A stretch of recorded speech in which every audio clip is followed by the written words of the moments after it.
ആലപ്പുഴ മാന്നാറിൽ വൃദ്ധ ദമ്പതികളെ ചുട്ടുകൊന്ന മകനെ ഇന്ന് മജിസ്ട്രേറ്റിന് മുന്നിൽ ഹാജരാക്കും. പ്രതിക്കെതിരെ കൊലക്കുറ്റം ഉൾപ്പെടെ ഗുരുതര വകുപ്പുകളാണ് ചുമത്തിയിരിക്കുന്നത്. വിവരങ്ങളുമായി ഷാജഹാൻ ചേരുന്നു. Shajahan, good morning. എന്താണ് ഈ സംഭവവുമായി ബന്ധപ്പെട്ടുള്ള കൂടുതൽ വിവരങ്ങൾ?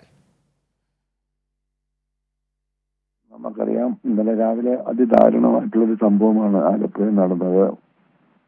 വെറും 90 വയസ്സ് പ്രായമുള്ള വൃദ്ധ ദമ്പതികളെ മകൻ കൊലപ്പെടുത്തുന്ന, അതിൽ തീയിട്ട് കൊലപ്പെടുത്തുന്ന ഒരു സ്ഥിതിവിശേഷമുണ്ടായി.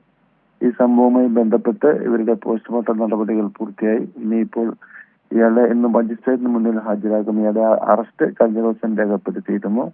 വിജയൻ തന്നെയാണ് കൊലപാതകം നടത്തിയതെന്ന് കഴിഞ്ഞ ദിവസവും കുറ്റസമ്മതം നടത്തിയിരുന്നു. സാമ്പത്തിക തർക്കം, അതായത് സ്വത്ത് തർക്കവും അതോടൊപ്പം തന്നെ മകനോട് മാതാപിതാക്കൾക്കുള്ള വിരോധവും, ഇത്തരം കാര്യങ്ങളൊക്കെ തന്നെയാണ് കൊലപാതകത്തിൽ കലാശിച്ചെന്നാണ് മകൻ പോലീസിനോട് മൊഴി നൽകിയത്. ഇന്നലെ തീയിട്ട് വീടിനുള്ളിൽ വൃദ്ധ ദമ്പതികളെ കൊലപ്പെടുത്തിയ ശേഷം മകൻ ആത്മഹത്യക്ക് ശ്രമിച്ചിരുന്നു.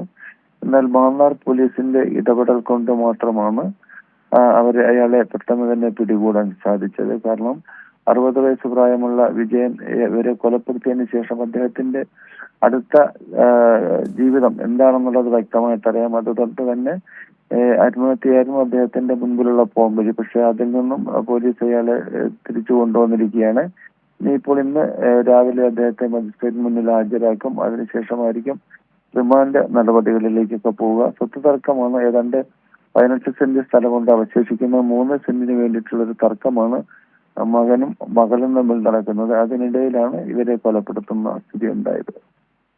ശരി, ആലപ്പുഴ മാന്നാറിൽ വൃദ്ധ ദമ്പതികളെ ചുട്ടുകൊന്ന മകനെ ഇന്ന് മജിസ്ട്രേറ്റിന് മുന്നിൽ ഹാജരാക്കും. അതിന്റെ വിവരങ്ങളാണ് ഷാജഹാൻ ആലപ്പുഴയിൽ നിന്നും നൽകിയത്.